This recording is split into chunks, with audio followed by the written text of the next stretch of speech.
Bollywood industry में singing का जब जिक्र किया जाता है तो महिला वर्ग में लता मंगेशकर और आशा भोसले के इर्द गिर्द भारतीय म्यूजिक इंडस्ट्री का इतिहास घूमता नजर आता है।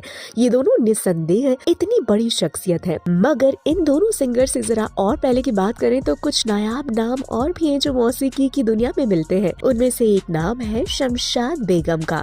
शमशाद बेगम सिंगर तो जबरदस्त थी, लेकिन साथ ही बहुत ही मिजाज भी थी। तभी तो उस जमाने में ही उन्होंने मुस्लिम होकर भी एक हिंदू से शादी की। ये आज भी इतना आसान नहीं है और समाज की दृष्टि इसे कबूल कर पाने में पूरी तरह से सहज नहीं हो पाई है। शमशाद ने जब गणपत से शादी की तो वो बहुत ही पुराने समय की बात थी। शमशाद बेगम का जन्म 14 अप्रैल 1919 को अमृतसर में हुआ था। उनकी टैलेंट को सबसे पहले उनकी प्रिंसिपल ने पहचाना था। 1924 में उन्होंने शमशाद की सुरीली आवाज सुनकर उन्हें स्कूल का प्रेयर हेड बना दिया। शुरुआत ऐसी ही होती है। उन्होंने संगीत की कोई फॉर्मल ट्रेनिंग तो ली नहीं थी, लेकिन जो भी उनका गाना सुनता मंत्रमुग्ध हो जाता। 13 साल की उम्र से ही शमशाद को ज़ीनोफोन रिकॉर्ड के लिए गाना शुरू कर दिया। उन्होंने कुछ ही समय में इस कंपनी के लिए 200 गाने रिकॉर्ड कर लिए। ये अपने आप में बड़ी बात थी। सिंगर अपने समय की सबसे महंगी गायिका भी थी। उन्हें हर गाने के लिए 12.5 रुपए मिलते थे।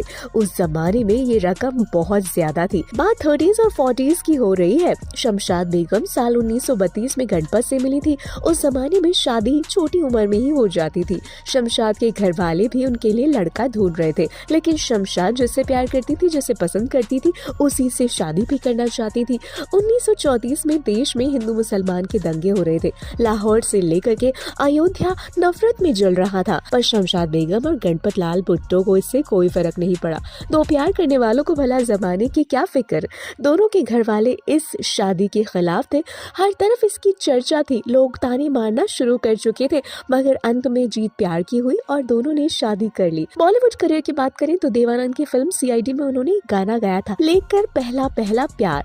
श्रोताओं का भी शमशाद से पहला ही प्यार था जो हमेशा बरकरार रहा। शमशाद ने कभी आर कभी पार, लगा तीरे नजर, मेरे पिया गए रंगून, छोड़ बाबुल का घर, कजरा मोहब्बत वाला, सैया दिल में आना रे, रेशमी सलवार कुर्ता जालीदा और कहीं पर निगाहें कहीं पर निशाना जैसे गाने गाए। शमशाद के किसी भी गाने का प्रभाव इतना ज्यादा था कि आज भी वो सुनने में बहुत ही अच्छे लगते हैं और ऐसा लगता है कि आने वाली कई पीढ़ियां भी इन्हें हमेशा यूं ही नया रखेंगी। और दोस्तों 23 अप्रैल 2013 वो दिन था जब शमशाद बेगम हर किसी को छोड़कर इस दुनिया से चल बसी थी। लेकिन दोस्तों शमशाद बेगम एक ऐसी मुस्लिम गायिका थी जिन्होंने अपने मरने से पहले ये कहा था कि उनका अंतिम संस्कार हिंदू रीति रिवाजों से ही किया जाए। तो क्यों दोस्तों, शमशाद बेगम जी का कौन सा गाना आपको सबसे ज्यादा पसंद है? हमें कमेंट सेक्शन में कमेंट करके जरूर बताएं और साथ ही इसी तरह की इंटरेस्टिंग वीडियोस के लिए हमारे चैनल को सब्सक्राइब करना बिल्कुल भी ना भूलें।